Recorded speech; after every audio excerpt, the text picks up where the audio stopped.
Hi Vinyl community, my first video in 3 weeks, which sounds like the start of a confession, but in fact isn't.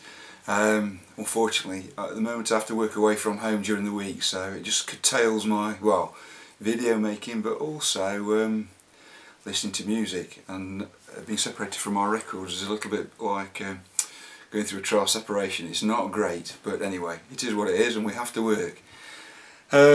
In the UK at the minute we're going through a bit of a mini heat wave, which has been great this weekend for us because we're actually, Utox, where I live, we're hosting the Acoustic Festival of Great Britain, which sounds a little bit better and bigger and more grand than it actually is, but it's only half a mile walk from my house, and that's quite unusual. Obviously it means you can go down, have a few beers, not have to drive. Yesterday we saw, this was my wife and I and a friend of ours, Helen, we saw a few obscure bands that nobody have heard, but the main ones were Mike Peters, better known as the lead singer of The Alarm, and he's recently been trying to replace the irreplaceable Stuart Adamson as lead singer of Big Country.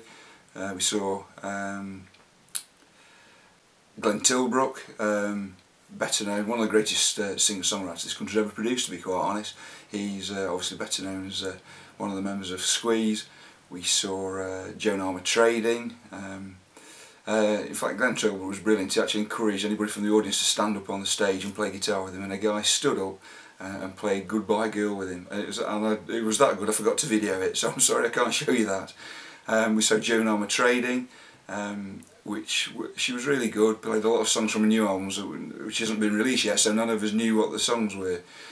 And it was sort of spoilt for me because, well, if you give a dickhead a black coat and an ear microphone and all this and call him security, suddenly thinks he's in MI6 or the CIA or something. So it was very overzealous, don't record, no flash photography. What these artists really, you know, if you're in the business of being a music artist and you don't want people to take your photograph with flash photography, you're sort of in the wrong game really, guys. And I don't know what it is, you know, we're not going to be showing these videos commercially, are we? It's going to go on YouTube so other people who are possibly fans can view it. And then my personal favourite was in a bit of a fringe tent was John Cooper Clarke, who is about as quintessentially Manchester English as you can possibly be. The Baird of Salford, punk rock poet. So hopefully I'll show you a little bit of what we saw in the last, over the course of yesterday. And as I say, we're going through a mini heat wave, so the weather could not have been better. Take care.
ever I fall in love with someone